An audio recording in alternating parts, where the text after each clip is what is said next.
The idiom red herring is used to refer to something that misleads or distracts from the relevant or important issue. It may be either a logical fallacy or a literary device that leads readers or characters towards a false conclusion. A red herring might be intentionally used, such as in mystery fiction or as part of a rhetorical strategy, or it could be inadvertently used during argumentation as a result of poor logic. The origin of the expression is not known. Conventional wisdom has long supposed it to be the use of a kipper to train hounds to follow a scent, or to divert them from the correct route when hunting. However, modern linguistic research suggests that the term was probably invented in 1807 by English polemicist William Cobbett, referring to one occasion on which he had supposedly used a kipper to divert hounds from chasing a hare, and was never an actual practice of hunters. The phrase was later borrowed to provide a formal name for the logical fallacy and literary device. Logical fallacy: as an informal fallacy, the red herring falls into a broad class of relevance fallacies. Unlike the straw man, which is premised on a distortion of the other party's position, the red herring is a seemingly plausible, though ultimately irrelevant, diversionary tactic. According to the Oxford English Dictionary, a red herring may be intentional, or unintentional. It does not necessarily mean a conscious intent to mislead. The expression is mainly used to assert that an argument is not relevant to the issue being discussed. For example, I think that we should make the academic requirements stricter for students. I recommend that you support this because we are in a budget crisis and we do not want our salaries affected.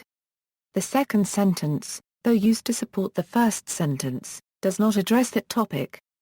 Intentional device: in literature, a red herring is a false clue that leads readers or characters towards a false conclusion.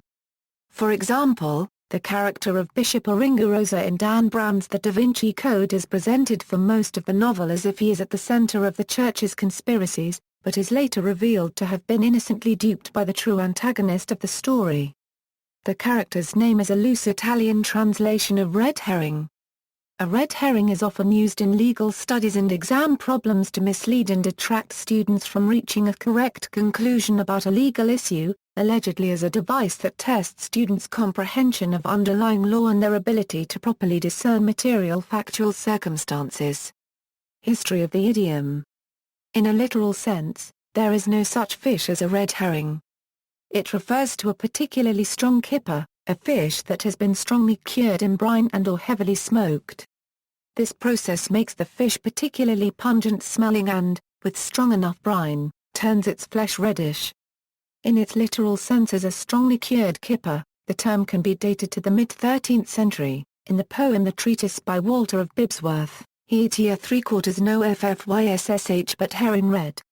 Until very recently, a figurative sense of red herring was thought to originate from a supposed technique of training young scent hounds. There are variations of the story, but according to one version, the pungent red herring would be dragged along a trail until a puppy learned to follow the scent.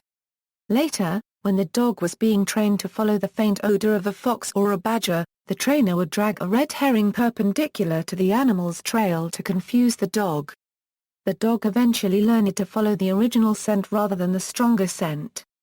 An alternate etymology points to escaping convicts who used the pungent fish to throw off hounds in pursuit. According to etymologist Michael Quinion, the idiom likely originates from an article published February 14, 1807 by radical journalist William Cobbett in his polemical Political Register. In a critique of the English press, which had mistakenly reported Napoleon's defeat, Cobbett recounted that he had once used a red herring to deflect hounds in pursuit of a hare, adding it was a mere transitory effect of the political red herring. 4. On the Saturday, the scent became as cold as a stone. Quinion concludes, this story, and, Cobbett's, extended repetition of it in 1833, was enough to get the figurative sense of red herring into the minds of his readers, unfortunately also with the false idea that it came from some real practice of huntsmen. Real-world usage. Although Cobbett most famously mentioned it, he was not the first to consider red herring for scenting hounds. An earlier reference occurs in the pamphlet Nash's Lenten Stuff, published in 1599 by the Elizabethan writer Thomas Nash, in which he says next, to draw on hounds to a scent, To a red herring skin there is nothing comparable.